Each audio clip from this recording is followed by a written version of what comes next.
Now, the farm looked organized, but the soils were drying up ever so often. So one morning he realized something very, very painful. A farm cannot flourish when attention is actually spent on appearances more than productivity. And perhaps that story is actually speaking to the many questions Ugandans are asking themselves this morning. Welcome to our Kickstarter. And as we pick up the conversation of the day, we turn our attention to government spending, public priorities, and the difficult economies of running a country under growing pressure. And what better time if not June, when we are moving from one financial year into another financial year.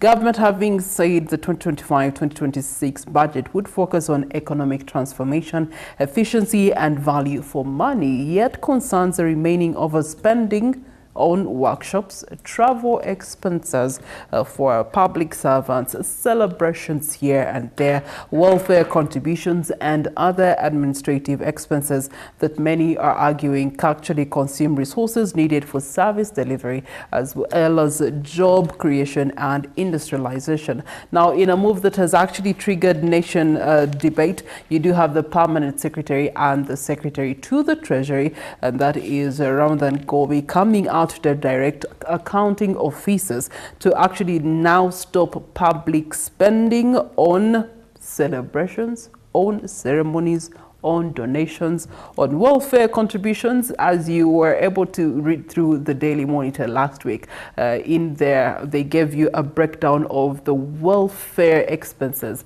that were under just one office, and that was the office of the Prime Minister. Welfare up to the tune of billions of Ugandan shillings, and yet that billions of Ugandan shillings, if redirected to a ministry, for example, health or education, those being primal and critical to us as a country in terms of socio-economic development, that would be a bigger difference. But anyway, you do have the other side supporters saying that this is an overdue fiscal discipline, which was promised to us about 2 financial years ago, realities of which not being seen. Critics are saying that this is something that is just a song with a chorus, and now the chorus has become a bridge. And so this morning we're asking ourselves, are these savings, are they real, are they measurable, and are they enforceable? And is this the best way we could save, really, of all the constraints and options that we have, of all the alternatives that have been placed on table by different stakeholders, from economists to public leaders, to those that understand finance and accounting?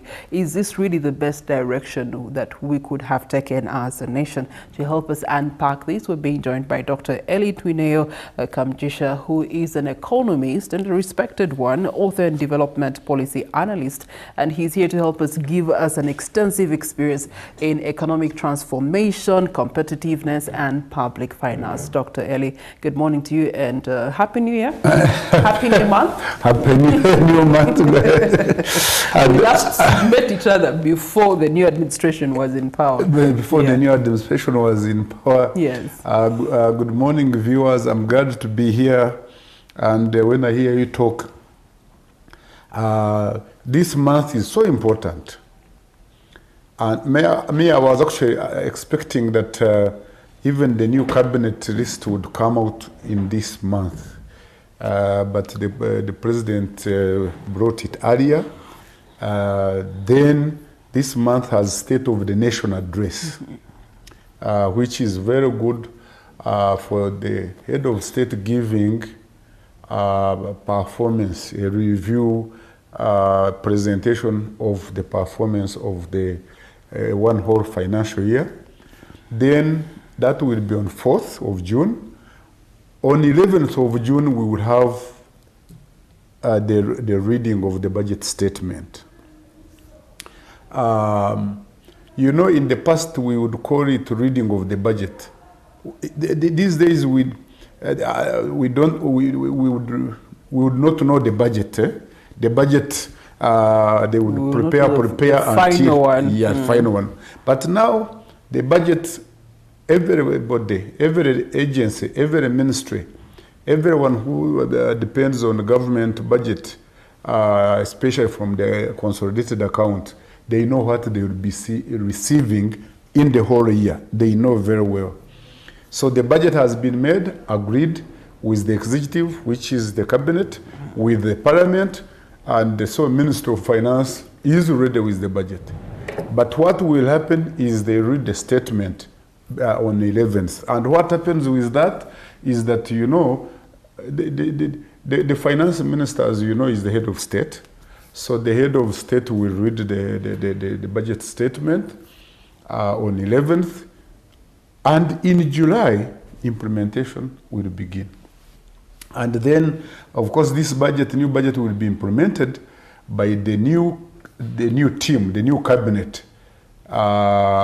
which is not the one which prepared it, as you should know, because this budget was presented, but by the outgoing. I think I can't say outgoing now. I think the outgoing cabinet. So it will be implemented by the new team. Most of them, the executive, the cabinet, were already part of the previous team. Many of you had your wishes, and many of you had made projections, and many of you were waiting to be included in the cabinet. If you have not been included, too bad for you. You have to wait for another 5 years. Or you might have to wait for a reshuffle mid-term. Sorry for you. This budget, the budget plays two roles. Why I'm giving this history. The budget is both a political and an economic tool used by any government to show direction that it is taking, but also allocate resources based on the political tool, based on the politics of it and the economics. If any budget is just on an economic tool, then why would the politicians be the ones to implement it? And therefore, what am I saying? The government in power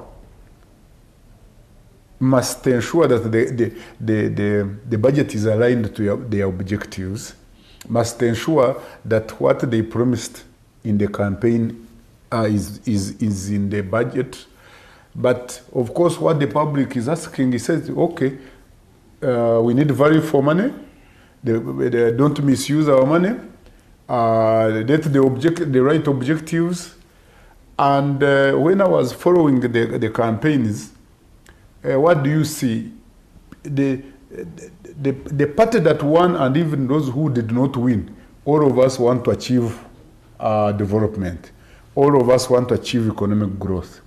The disagreement is on how do you achieve it. But all of them want that we achieve. All of them they want to get out of poverty. All of them want to create more jobs. All of them want that we don't depend on a donation, because that is begging. All of them want that the economy is self-sufficient. So this is what everybody is saying. Okay. But let me say something at family level. At family level or at business level, every business or family looks at incomes and expenditure.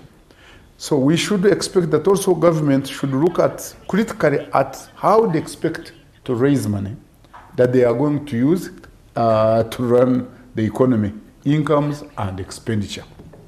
So, and therefore priorities.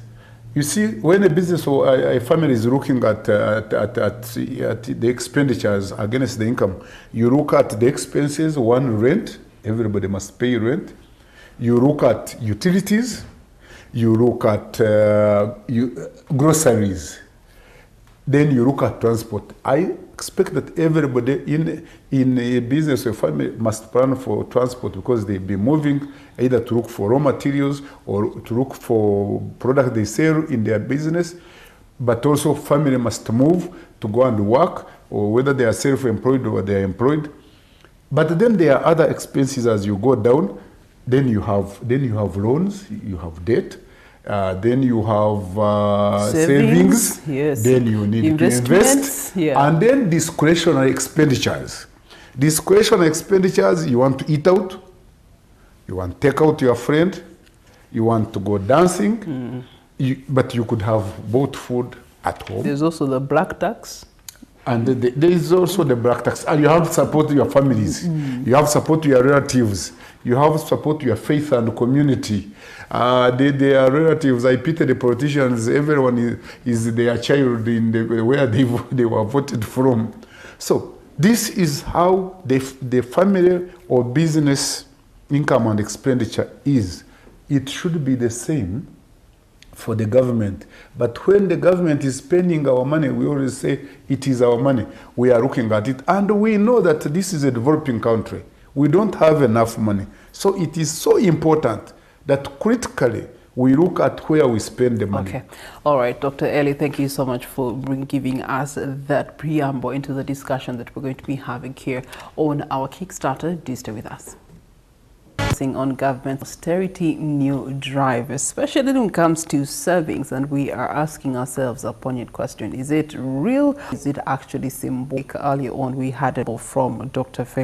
Eli Twineo, and he put it out very clearly that a budget has to cater for the politics, and it has to cater for the economics side of it. That's the reality on ground. However, some decisions that have been made and brought to light for the public to consume by the PSST, questioning, is it a side of things or is it actually an economic side of things? But we're going to get into the nitty-gritties of that, being joined by yet another leader, John Walgembe, Executive Director. This is for the Federation of Small and Medium Enterprises, representing businesses that have been affected in this financial year that we are closing, and yet they are the backbone of Uganda's economy. I had a walk through Chikubo Lane, all the from Arua Park up to Kampala Road here, and I was amazed by how much trade is actually moving, not just in Chikubo, but it now moves to other parts of the country and even crosses the borders to neighboring countries such as Congo and South Sudan, but all being the heart of being here in Kampala. John Walgembe, good morning to you. And good morning. It's a pleasure to you, as always. What's the business environment before we get into the nitty-gritties, especially looking into the financial year and how it has treated you vis-a-vis what commitments were at the beginning? I think, generally speaking, you can talk about the fact that we've seen this year, if you look at the macro environment, I would say it has been characterized by stability in the sense that inflation rates have been low. Look at headline inflation, below 5%. What we also see is that over time the exchange rate has been stable, though because of the Iran war, we are trying to see certain amount of depreciation. We're also seeing that government has also been implementing different initiatives that have not treated us very well. Here I'm referring to the trade order, but I'm also referring to the demolitions currently taking place in the Lubigi and Kawala areas. So all these things, in my opinion, on one hand we find that things are stable, but on the other hand we find that for micro businesses especially, is it to disruption and continued disruption.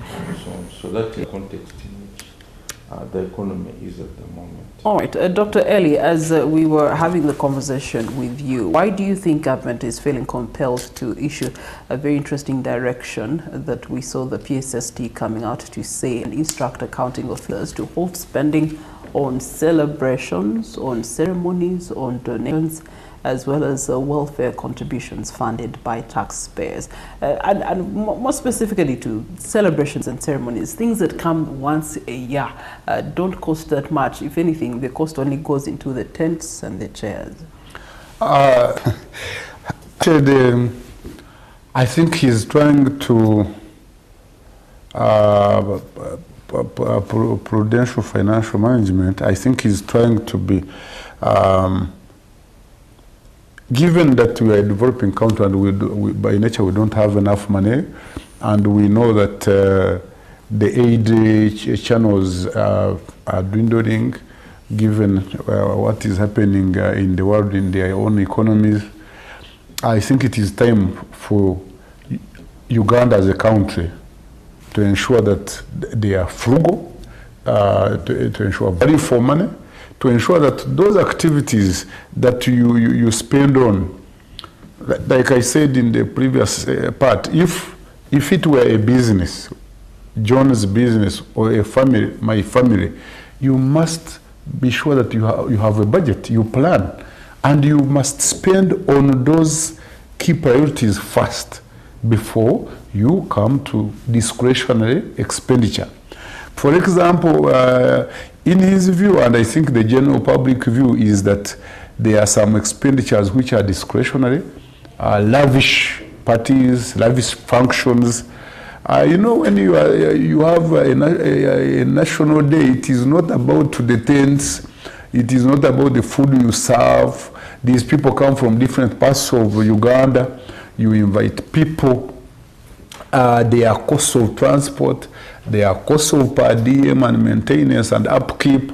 There are days off, and some people, when they go for one day holiday, some business people lose 5 days because this person is not even in office to sign off a document that maybe somebody is exporting or somebody wants to do business.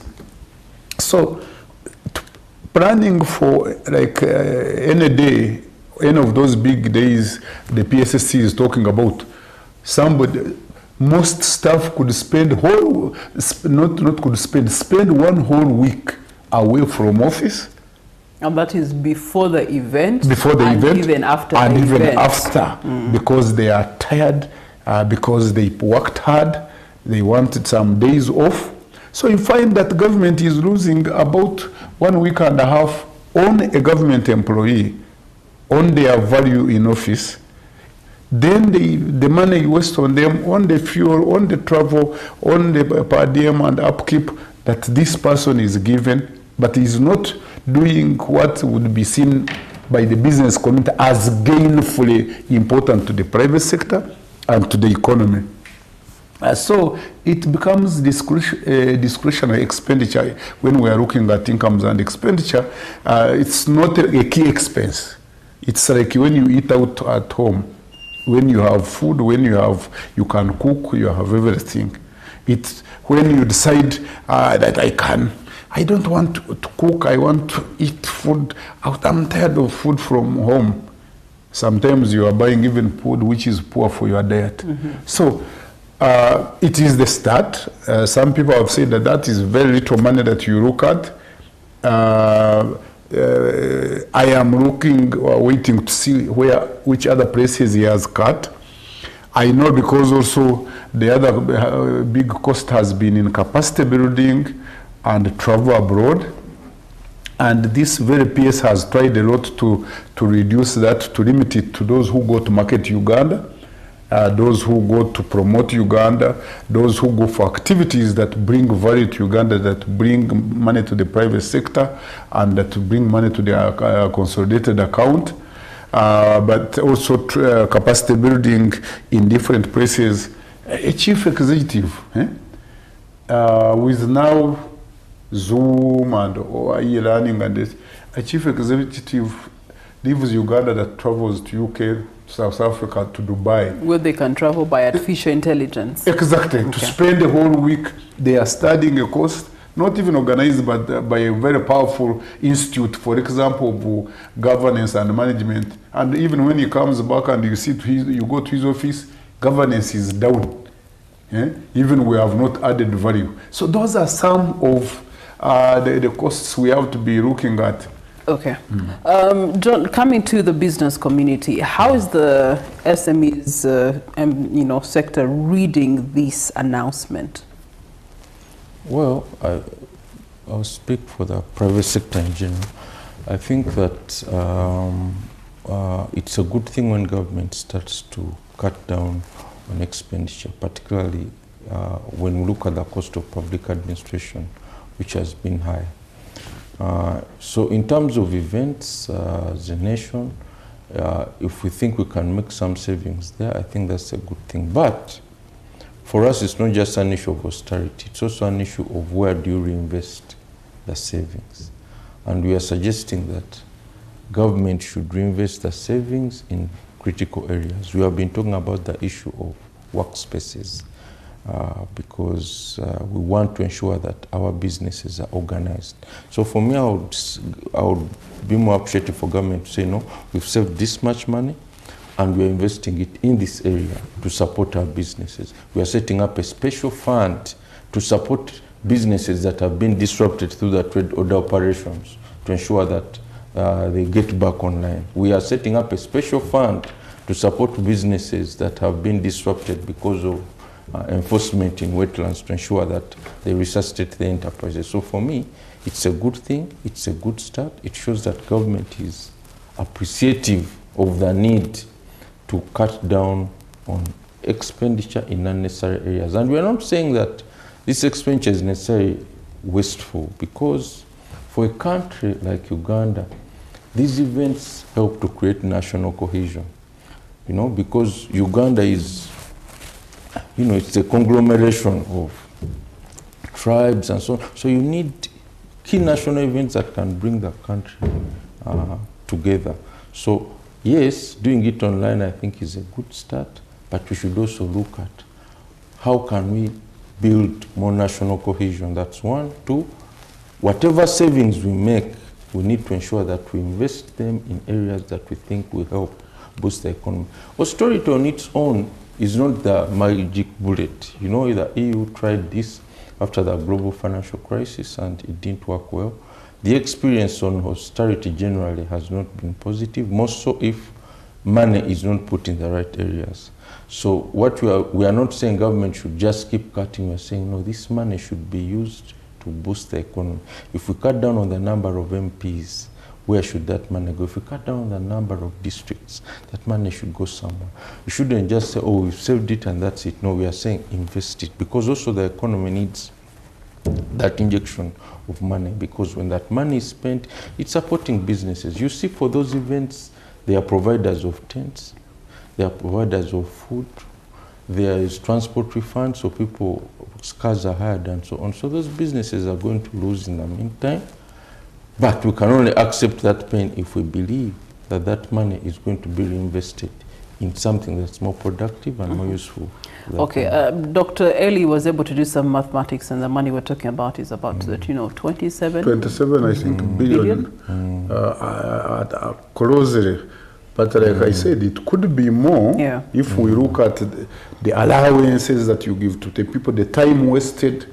If you calculate time wasted by people preparing for the event and after the event, then you may find that it could be more than 27 There's also these other events of launching the road construction or launching a project construction, things like that. I think all those fall into this. But Dr. Eli, you talked about households and how they're constantly tightening their budgets to ensure that they can be able to fit within what they have, but also live well. Isn't government supposed to be following the same example and looking by the financial year that we're running right now, 27 trillion Ugandan shillings. The next financial year is having an 84 trillion Ugandan shillings budget. Government saying that a growth-oriented budget is supposed to be aimed at economic transformation.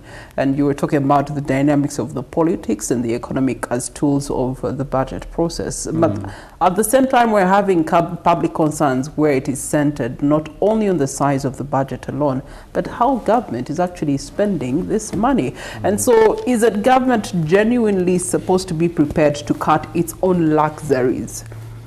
Because the things that you're talking about, as John alluded to, they bring national cohesion over national issues that we are grappling with and dealing with as a country. So before we can go to dealing with the national events and celebrations, isn't government supposed to be cutting down on its own luxuries? Case in point, as we're having a change of administration, must everyone be getting a new car? Must everyone be getting a new office, a new furniture, and things like that? And before introducing these new, elements to saving money. You know why? The joking part of it, you know why people are getting new cars and some changing offices and removing furniture? They fear that somebody has left fetishes and jujus and witchcraft in some of these vehicles and some of these offices and some of these places. African tradition can be funny. So that is the lighter part of it. But the truth is, the government has been, when you buy a vehicle, you say 4 years or 100,000 kilometers, whichever comes faster. Whichever comes faster, if you buy a vehicle and you drive it for 4 years, you should change it. And if it doesn't reach 4 years, but it has reached 100,000 kilometers, you should also change it. The practice would be, because of insurance and hierarchy, would be that this vehicle, instead of getting rid of it, you should take it, in my view, to a lower officer from the upper, going down all the way until you don't need it. The computers sometimes are 2 years. I have my computer which I bought in 2022, and it is still serving me very well, my personal computer. So what are we saying? I think we need to begin again to go back to insurance concerned, life also included and catered for. We need to begin to make serious decisions of definitions. If a car is 100,000 kilometers, is that car old? That is one.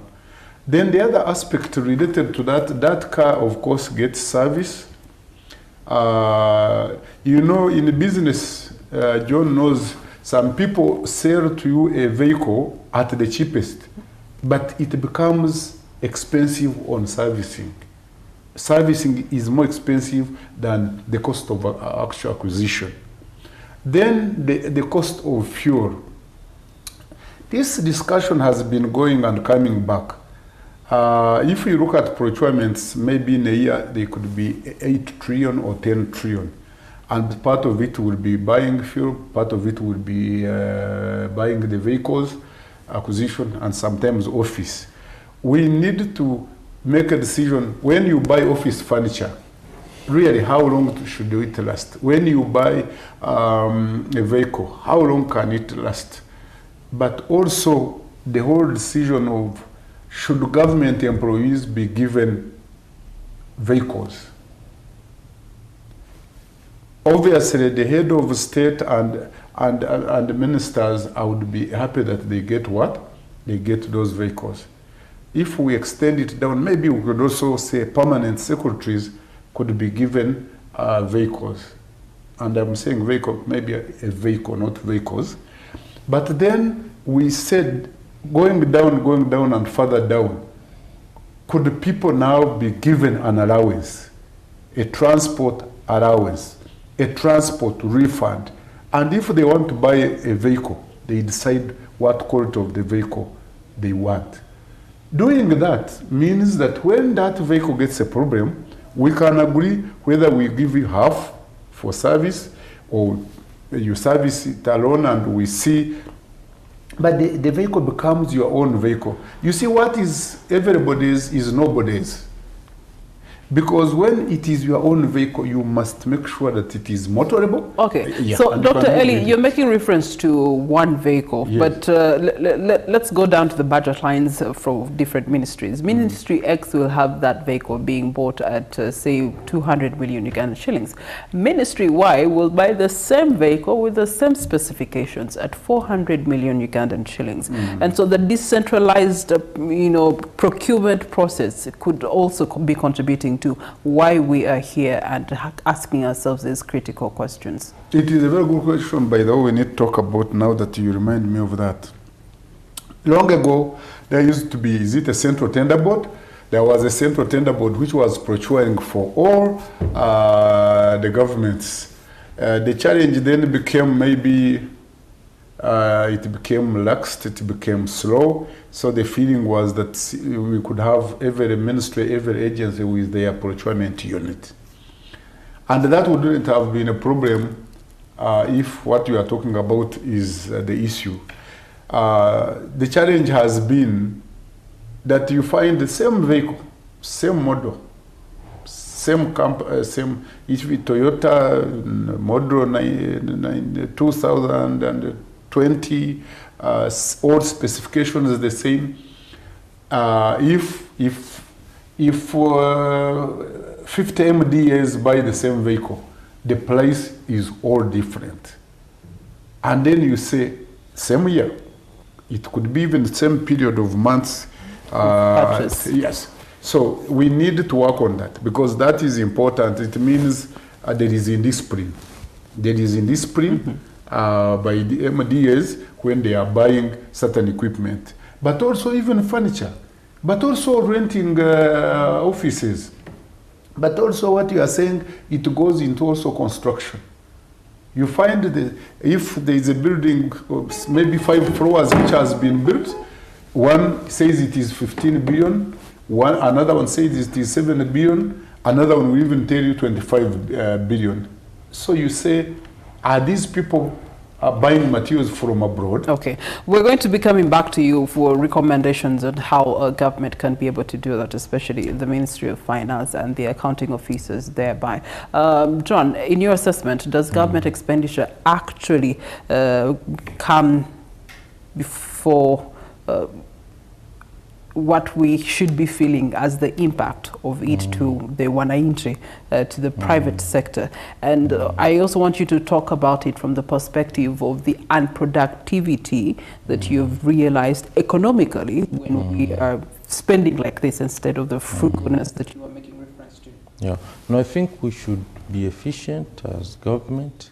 Some of these laws and regulations that government has put in place, for instance, if you look at the procurement law, it is meant to ensure transparency, it's meant to ensure fairness, and so on. But what it results in at the end of the day is that government sometimes pays 3 to 4 times more than what it would cost on the open market. Because of that, the process is so rigid, it's so long, you require so much that at the end of the day, you find that what government is being charged is not what an ordinary citizen is being charged on the open market. And the problem is primarily because of these regulations that, you know, someone, if I have to invest 10 or 15 million to apply for an opportunity, then I should make sure that I recover that. And so at the end of the day, the unit cost goes up. So I think that is something that government wants to look at. And that's why SMEs are looked out, because you find that an SME just doesn't have the resources to be able to go through this rigorous. I know that government has brought the e-procurement system, which to a certain extent will alleviate these challenges. Because once your documents are in and you're compliant, then it reduces the cost of submitting and so on and so forth. So that is one. Two, some of these, for instance, these laws that, after 4 years, mind you, this is a brand new car, and then they are saying, after 4 years, it's depreciated, it's done this.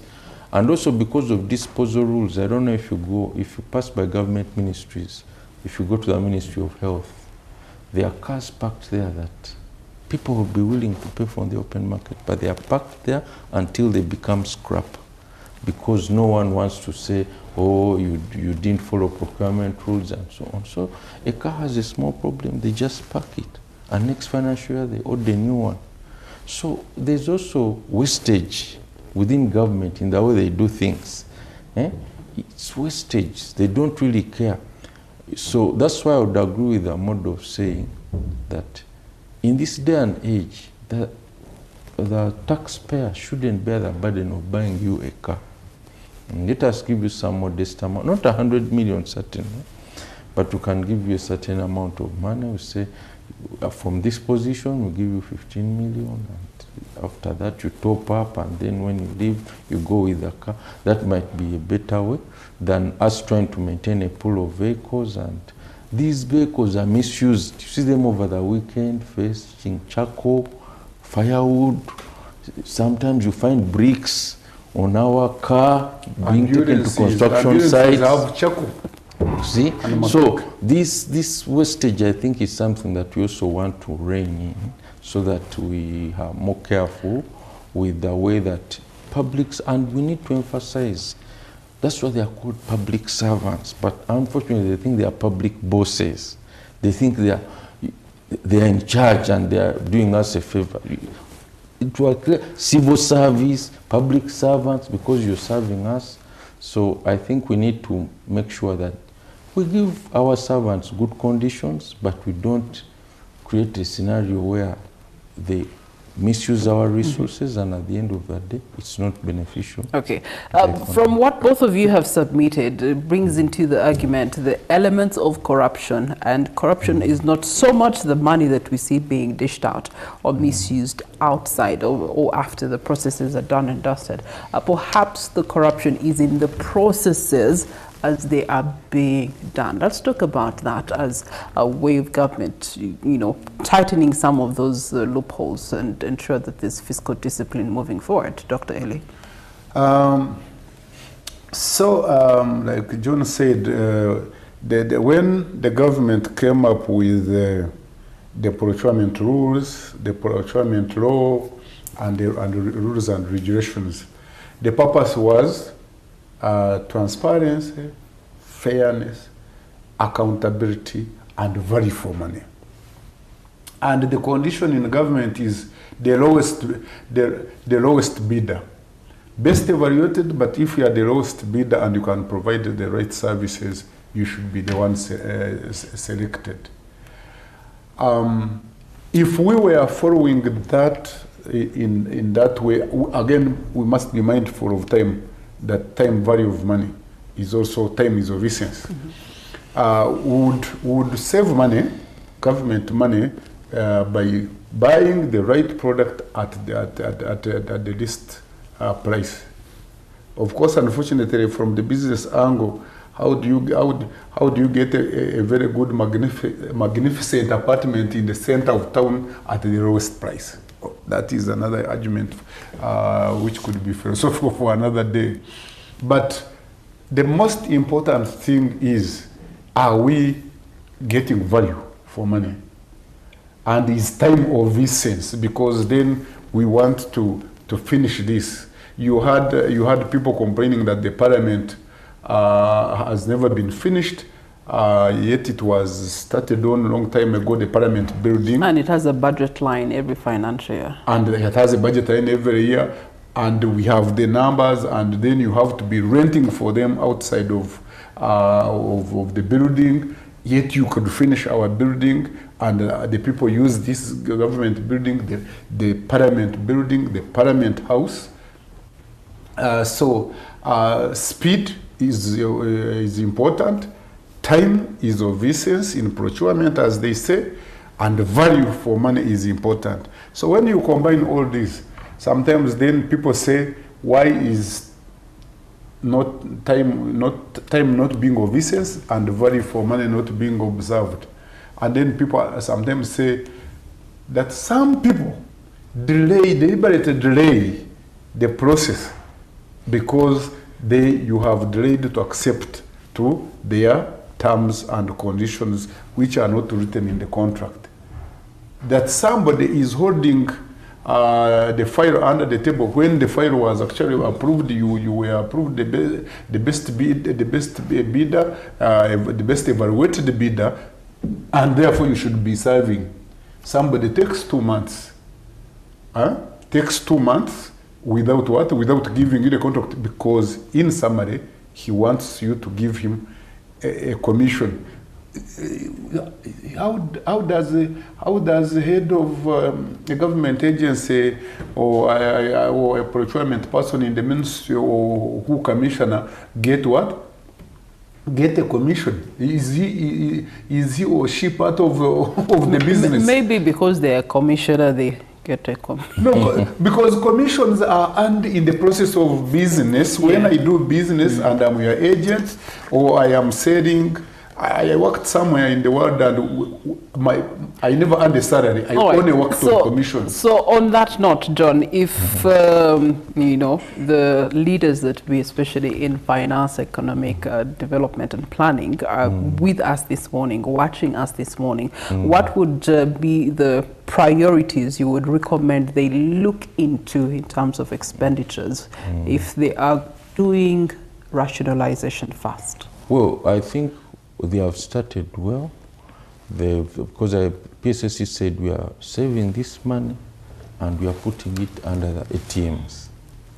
He didn't go into detail to say under the ATMs. For instance, under tourism, we are doing this. Under mineral beneficiation, we are doing this. Under science, innovation and technology, we are doing this. But in principle, the PSST has done the right thing, identifying areas of wastage and saying this is no longer acceptable. 2, identifying potential areas where they could invest. As I indicated, we believe that in addition to the ATMs, there are other issues that are of concern, especially with regard to revenue collection. How do you ensure that businesses remain operational, especially after disruptions? And the trade order is one I want to raise. How do we ensure that we create a fund or something that can support those businesses to get resuscitated? See? So for me, I would say we are making savings of 27 billion. This entire money, we've used it to establish this, to support micro businesses, to work with local governments, to set up workspaces. This is the kind of discussion I want to have. But in principle, what the PSST has done for now is a good thing. Now, what we need to do is to convince politicians that they also need to absorb some of this pain. Because it's one thing to say we are not going to have an event. It's another thing to say we are reducing number of districts, we are reducing number of town councils, we are reducing this. Now you're that's cutting on how much they get now that's when you hear them saying, no. So how do we convince them that this is supposed to be shared pain? Okay, yes. All right. Plus the civil servants. What I want to say to the Minister of Finance is prioritize, and that is important. Let me tell you the challenge is that there is not enough money in the budget, because the first call, what we call the first call on the budget, when money comes, what must first be removed is loan repayments, debt and amortization, salary and wages. Those two must be paid, and pensions and related. When you remove this, I can tell you, you have gone more than half of the budget. Then you need money for development. For example, for construction of roads and the rest, and repairs of roads, which are very important. Yet the priorities of the economy are the ATMs, agri-industrialization, the issues of tourism, the issues of science and technology, the issues of minerals, including oil and gas. For me, the minerals, and I saw recently, I think the president was opening a tin factory, and there is another factory. There is more money that we can make. Minister of Finance needs to emphasize this. There is more money that we can make from mining and mineral development, and we should do that. So in other words, they don't have enough money, so let them be careful, because they don't have enough money that remains for them. I actually pitied somebody, the Minister of Finance, especially the permanent secretary to the Treasury. He has no money, because by the time that money comes on the budget, this debt, loan repayment, debt and amortization, and the salaries and wages, and pension payments, and then you come to development, these priorities even he has set, he has no money for it. Okay. All right, gentlemen, thank you so much for having a seat down with us. And as we earlier alluded to, that June is a critical month for us as a country, because we get to have a closing of one budget and an opening of another budget. As we're closing the financial year 2025-2026, can these things be replicated into the 2026-2027? And it's something that was earlier pointed out clearly, that the people who planned for the budget that we're getting into are not necessarily the people who are going to drive those budgets for the next financial. That's another critical element that has also to be looked into as we are analyzing this conversation. Now, speaking of analysis, today is the launch of the national budget